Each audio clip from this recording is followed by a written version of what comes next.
আমরা কথায় কথায় ভারতের সাথে আমরা যুদ্ধ ঘোষণা করি, মুখ দিয়ে যুদ্ধ হয় না।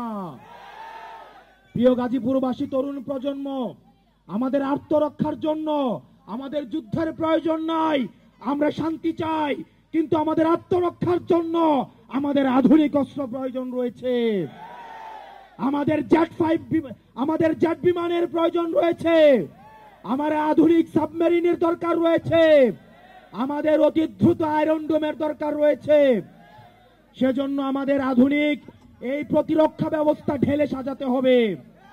আমরা এনসিপি যদি সুযোগ পাই, আমরা যদি ভবিষ্যতে এনসিপি যদি সুযোগ পাই, আমরা অবশ্যই বাংলাদেশে প্রতিরক্ষা ব্যবস্থায় আমরা অবশ্যই সমৃদ্ধ হব। প্রত্যেকটা ঘরে ঘরে আমাদের এই যুদ্ধ সম্পর্কে, আমাদের এই প্রতিরক্ষা ব্যবস্থা সম্পর্কে সন্তানদেরকে সচেতন করতে হবে। শুধু লিপ সার্ভিস দিয়ে ভবিষ্যৎ বাংলাদেশে সার্ভাইভ করা কোনোভাবেই সম্ভব নয়। আপনারা জানেন যে প্রতিরক্ষা ব্যবস্থা আর্মিকে একটা রাজমিস্ত্রিতে পরিণত করেছে, কনস্ট্রাকশন কোম্পানিতে পরিণত করেছে। আমাদের আর্মিকে যুগোপযোগী এবং আধুনিক করতে হবে। সেটির জন্য আমাদের সেনাবাহিনীর যথাযথ এবং বিশ্বমানের প্রশিক্ষণের মধ্য দিয়ে, বিশ্বমানের অস্ত্র দিয়ে, বিশ্বমানের প্রযুক্তি দিয়ে আমাকে এই সেনাবাহিনীকে ভবিষ্যতের বাংলাদেশের প্রতিরক্ষার জন্য প্রস্তুত করতে হবে।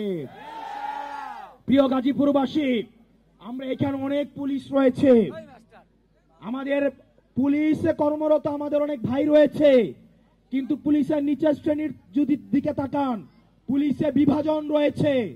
আজকে কোন একটা সংকট তৈরি হোক, সব ড্রাইভার যায় একজন কনস্টেবল থেকে এসআই পর্যন্ত, ওসি পর্যন্ত, আর উপরে যারা রয়েছে তারা ক্ষমতার লোভে দেখা যায় তারা অন্ধ হয়ে যায়।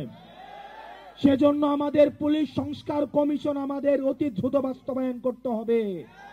না হয় দেখা যাবে আমাদের পুলিশের যারা কনস্টেবল রয়েছে, এসআই রয়েছে, তাদেরকে আবার কোনো না কোনো সময় রাজনৈতিক লাঠিয়াল হিসাবে তাদেরকে ব্যবহার করা হবে। সেজন্য পুলিশ ভাইয়েরা, আমরা আপনাদেরকে বিনীতভাবে অনুরোধ করব, আপনারা আর কোন লাঠিয়াল বাহিনী হয়েন না, আপনারা বাংলাদেশপন্থী পুলিশ হন। আমরা এনসিপি প্রতিজ্ঞা করছি, আমরা কোন পুলিশকে রাজনৈতিক ভাবে ব্যবহার করতে চাই না। পুলিশ বিএনপির হওয়ার দরকার নাই, এনসিপির হওয়ার দরকার নাই। পুলিশ হবে জনতার, পুলিশ হবে বাংলাদেশের। এবং সেটির জন্য পুলিশ ভাইয়েরা যারা রয়েছেন, আমরা জানি আপনাদেরকে ব্যবহার করা হয়, আসে সেই সরকার আপনাদেরকে ব্যবহার করে।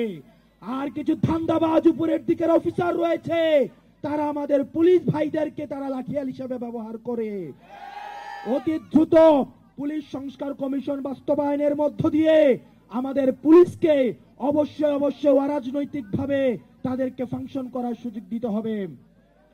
আমরা বক্তব্য দীর্ঘায়িত করছি না, আমাদের আহ্বায়ক জনাব নাহিদ ইসলাম পরবর্তী বাংলাদেশ বিনির্মাণে আপনাদের করণীয় নিয়ে বলবেন।